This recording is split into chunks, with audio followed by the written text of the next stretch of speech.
इंतखाब की तारीख कौन दे सकता है, फैसला आज होगा। सुबह इलेक्शन से मुतालिक खुद नोटिस पर समाअत सुबह 9:30 बजे होगी। सुप्रीम कोर्ट का केस का फैसला जल्द सुनाने का इंदिया। कहा ऐसा नहीं हो सकता कि इलेक्शन का शेड्यूल मुलतवी कर दें। पूरे मुल्क में क्रिकेट हो सकती है लेकिन इंतखाब नहीं हो रहा है। पार्लियामान ने इलेक्शन एक्ट में वाज़ेह लिखा है कि सदर भी तारीख दे सकते हैं। जस्टिस मंसूर अली शाह ने रिमार्क्स दिए, जहां गवर्नर नाकाम हो जाए वहां सदर का इख्तियार आएगा।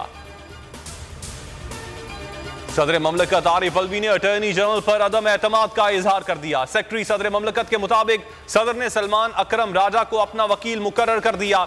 चीफ जस्टिस उमरता बंदियाल ने सलमान अकरम राजा को पेश होने की इजाजत दे दी। इलेक्शन में 1 घंटे की भी ताखीर नहीं हो सकती। पीटीआई के वकील बैरिस्टर अली जफर की गुफ्तगू। कहा आइन के मुताबिक असेंबली तहलील के बाद 90 दिन में इंतखाबात लाजमी हैं। कोई आईनी ओहदेदार भी इंतखाबात में 90 दिन से जायद ताखीर नहीं कर सकता। सुप्रीम कोर्ट की समाअत में इस बात पर इत्तेफाक हुआ है कि इलेक्शन 90 दिन के अंदर होंगे। फवाद चौधरी की सुप्रीम कोर्ट के बाहर मीडिया से गुफ्तगू। निगरान हुकूमत का काम सिर्फ इलेक्शन करवाना है। आइन के मुताबिक 90 दिन के बाद असेंबलियां नहीं चल सकती। इलेक्शन 90 दिन के अंदर ही करवाना होंगे।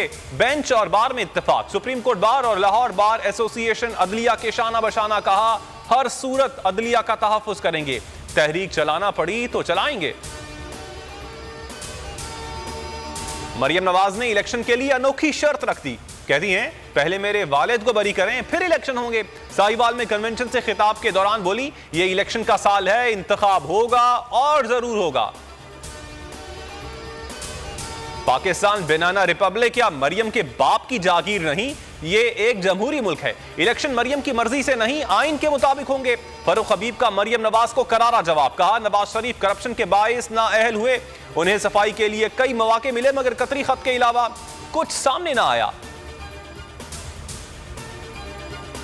इमरान खान आज इस्लामाबाद जाएंगे। जराये के मुताबिक चेयरमैन पीटीआई का सिक्योरिटी खदशात के बाइस F8 कचहरी पेश ना होने का फैसला। बैंकिंग कोर्ट में पेशी के बाद लाहौर रवाना होंगे। जेल भरो तहरीक सरगोदा में 30 खिलाड़ियों ने गिरफ्तारी दे दी। जिला रहनुमा मलिक शुएब और सुहेल गुज्जर ने गिरफ्तारी दे दी। आज मुख्तलिफ जेलों में मुंतकिल किया जाएगा। तहरीक के 7वें रोज आज साहिवाल से कारकुनान गिरफ्तारियां देंगे। इमरान खान ने ट्वीट किया तहरीक इंसाफ के लोगों ने जिस अंदाज में खौफ की जंजीरें तोड़ी मुझे खुशगवार हैरत हुई। जेल भरो तहरीक के लिए गिरफ्तारी देने वाला नाम लिखवाएं, ट्रांसपोर्ट हम देंगे। वजीर इत्तलात सिंध शर्जील इनाम मेमन की पेशकश। कहा गिरफ्तारियां देने के लिए जहां से कहेंगे हम ट्रांसपोर्ट भेजकर पिक करवा लेंगे। तहरीक इंसाफ के वफ्द की स्पीकर कौमी असेंबली से मुलाकात। असेंबली में वापसी से मुतालिक पीटीआई की दरखास्त वसूल कर ली। आमिर डोगर ने कहा अदालत ने हमारे 70 अरकान बहाल किए। अपोजिशन लीडर और चेयरमैन नैब की तैनाती पर मुशावरत के लिए आए हैं। Lieutenant general retired Amjad Shoaib का 3 रोजा जिस्मानी रिमांड। पुलिस के हवाले 2 मार्च को दोबारा पेश करने का हुक्म। जिस्मानी रिमांड से पहले और बाद में तिब्बी मुआयना करवाने का हुक्म। इमरान खान की गिरफ्तारी की मजम्मत। कहा मुल्क में जमहूरियत और आज़ादी को मुकम्मल तौर पर तबाह किया जा रहा है। अस्सलाम वालेकुम, आप देख रहे हैं बोल न्यूज और मैं हूं मोहम्मद कामरान। हेडलाइंस आपने जानी। मजीद खबरों और तफसीलात के लिए विजिट कर सकते हैं आप हमारी वेबसाइट bolnews.com।